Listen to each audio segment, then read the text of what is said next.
Olá pessoal, tudo bom com vocês? Sejam bem-vindos ao seu canal de matemática, Matemática em um Clique. Aqui você sempre aprende bastante, bem pouco tempo. Eu trago aqui para vocês arranjo com repetição. Você sabe o que é arranjo com repetição? Você já assistiu as duas aulas anteriores? Nós temos aí a aula de combinação e de arranjo simples, né? Que vocês poderão assistir depois, que fazem parte também, né? Do contexto de análise combinatória. E agora vamos ver o que seria especificamente os tipos de reagrupamentos que se caracterizam como arranjo com repetição. Vamos lá? Então, pessoal, aqui nosso tema de aula é arranjo com repetição. Vimos já o arranjo simples, né? Aqui vocês vão entender a diferença, né? Então, quando a gente falou de arranjo simples, a gente tinha elementos distintos, né? Você estava reagrupando um conjunto de dados em grupos menores ou no máximo do mesmo tamanho da quantidade de dados que você dispõe.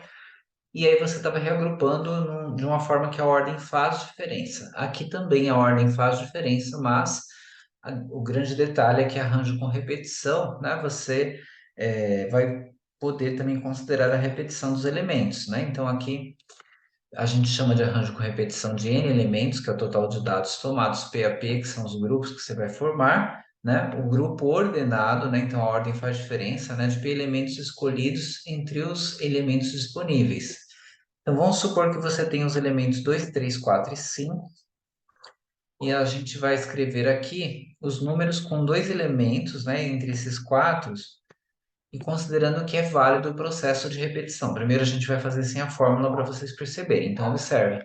Os elementos quais são? 2, 3, 4 e 5, né? Você tem aí as possibilidades. Então, vamos ver, ó. Com dois elementos, né? Eu poderia formar o 22, porque vale repetição. Aí, todos que começam com 2, 23, 24 e 25. Depois, todos que começam com 3, 32, vale 33, porque vale repetição. 34 e 35.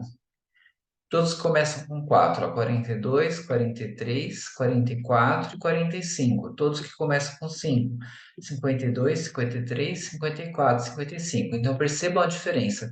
Se esse exercício fosse resolvido dentro do contexto do arranjo simples, que são elementos distintos, e só o que faz a diferença é a mudança de posição, a mudança na ordenação, você ia usar esses elementos à exceção dos que estão repetidos. Você não ia usar o 22, 33, 44, 55.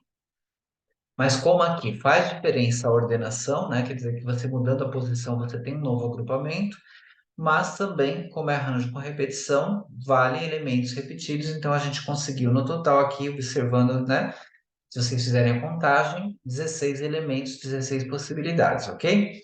Vamos ver então como que a gente poderia achar essas 16 possibilidades, que não há restrição, né, para que eles sejam diferentes, porque é arranjo com repetição, por meio da fórmula.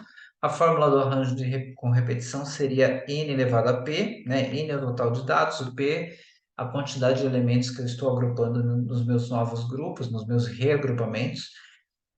Então, n elevado a p, aí eu teria 4 elevado ao quadrado. 4 é o total de dados que eu tinha, 2, 3, 4 e 5. Eu estou fazendo grupos de dois elementos, então por isso elevado a 2, 4 elevado a 2. Aí eu não escrevi aqui, né? Mas a gente chega naturalmente a essa conclusão. Deixa eu só voltar aqui. Saiu do slide atual, vamos lá. Então, eu não tinha escrito aqui oficialmente a resposta, mas é o 4 elevado ao quadrado, né? Foi 4 vezes 4. E eu deixo aqui registrado a resposta por meio da fórmula para vocês, que seria 16. Essas mesmas 16 possibilidades encontradas aqui quando nós elencamos todas as possibilidades de elementos de dois de números com dois elementos ou agrupamentos com dois elementos, né? A partir dos quatro elementos fornecidos, que era a quantidade ali do nosso n na fórmula, eram quatro elementos disponíveis, 2, 3, 4 e 5. Aqui linkamos os 16 e aqui encontramos os 16 por meio da fórmula do arranjo com repetição. Um forte abraço a todos, ótimos estudos, até a próxima.